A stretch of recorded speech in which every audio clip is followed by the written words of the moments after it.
तो देखिए thyroid adenoma क्या है कि हमको मालूम है जब ट्यूमर होता है बिनाइन ट्यूमर और ये ग्लैंडुलर एपिथेलियम से ओरिजिन होता है तो इसको हम बोलते हैं एडिनोमा। ठीक है, तो थायराइड हमको मालूम है कि एक ग्लैंड है और जब इस थायराइड के ग्लैंडुलर एपिथेलियम से ट्यूमर ओरिजिनेट होगा बिनाइन ट्यूमर तो इसको हम बोलेंगे थायराइड एडिनोमा। लेकिन ये थायराइड एडिनोमा क्या होता है ना, यहाँ पे देखिए ग्लैंड हमारी थायराइड ग्लैंड, तो यहाँ से ये ओरिजिन होगा, मान लो यहाँ से ओरिजिनेट हो गया एडिनोमा, ये ओरिजिन हो गया यहाँ पे।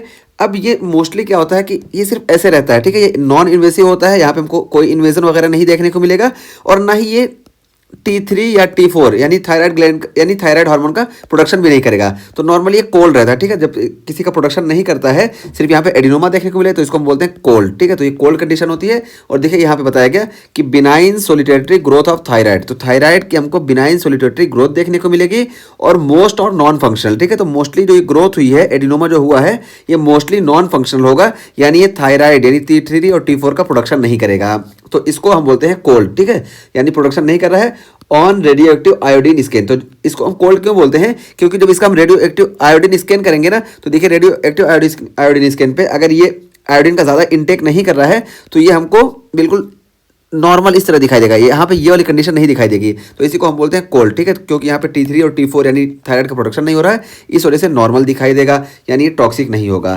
तो यही यहाँ बताया गया कि cold on radio active iodine scan, तो जब नॉन फंक्शनल होगा तो रेडियो आयोडीन एक्टिव स्कैन में ये कोल्ड दिखाई देगा और कैन रियरली कॉज हाइपरथायराइडिज्म। लेकिन ये एडिनोमा ना रियरली हाइपरथायराइडिज्म भी कॉज कर सकता है, यानी T3 और T4 का प्रोडक्शन कभी कभी ये करता है और जब ये ऐसा करेगा तो क्या होगा, हॉट और टॉक्सिक देखने को मिलेगा। तो जब हम यहाँ पे आयोडीन स्कैन करेंगे तो यहाँ पे ये T3 और T4 का प्रोडक्शन कर रहा है, इस वजह से ये हमको इस तरह से देखिए यहाँ पे जब आयोडीन का इंटेक ये ज़्यादा करेगा इस वजह से हमको आयोडीन स्किन में आसानी से दिखाई देगा, इसी को हम बोलते हैं हॉट स्पॉट। ठीक है, तो हॉट या टॉक्सिक स्किन हमको यहाँ पे देखने को मिलेगा, ये चीज़ हो गई। और यहाँ पे देखिए कैसे स्टिमुलेट होता है via autonomous thyroid hormone production. अब देखिए नॉर्मली क्या होता है कि हमारी थायराइड ग्लैंड को वर्क करने के लिए TSH की जरूरत पड़ती है। ठीक है, तो TSH के रिसेप्टर होते हैं, इस पर बाइंड करते हैं, तब जाके कहीं T3 और T4 का प्रोडक्शन होता है। लेकिन इस कंडीशन में एडिनोमा की कंडीशन में रेयरली क्या होता है, हाइपरथायराइडिज्म जो देखने को मिलता है कि ये जो एडिनोमा हुआ है ना ये अपने आप ऑटोनोमस स्टिमुलेशन इसको देखने को मिलता है। ठीक है, तो ऑटोनोमस थायराइड प्रोडक्शन देखने को मिलेगा,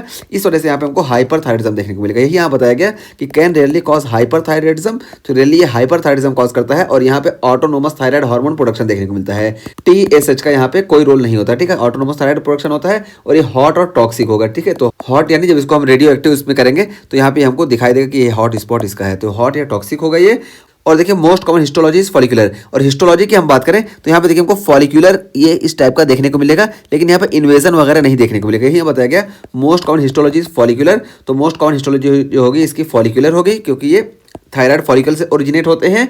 और देखिए एब्सेंस ऑफ कैप्सुलर और वेस्कुलर इन्वेजन। ठीक है, तो यहाँ पे कैप्सुलर या वेस्कुलर इन्वेजन जो होगा ये देखिए ये कोई भी इन्वेजन यहाँ पे कैप्सुलर या वेस्कुलर कुछ भी नहीं रहेगा, सिर्फ यहाँ पे हमको फॉलिकुलर हिस्टोलॉजी देखने को मिलेगी और वेस्कुलर या कैप्सुलर इन्वेजन ये एब्सेंट होगा, जबकि ये वेस्कुलर और फॉलिकुलर इन्वेजन हमको देखने को मिलता है फॉलिकुलर कार्सिनोमा की। ठीक है, तो फॉलिकुलर कार्सिनोमा के बारे में आगे हम बात करते हैं। यहाँ पे हमको देखिए कैप्सुलर और वेस्कुलेचर इन्वेजन देखने को मिलता है, जबकि यहाँ पे हमारे एडिनोमा में नहीं देखने को मिलता है। ठीक है, तो इस तरीके से हम इसको डिफ्रेंशिएट कर लेते हैं थायराइड एडिनोमा को और फॉलिक्यूलर कार्सिनोमा को। ठीक,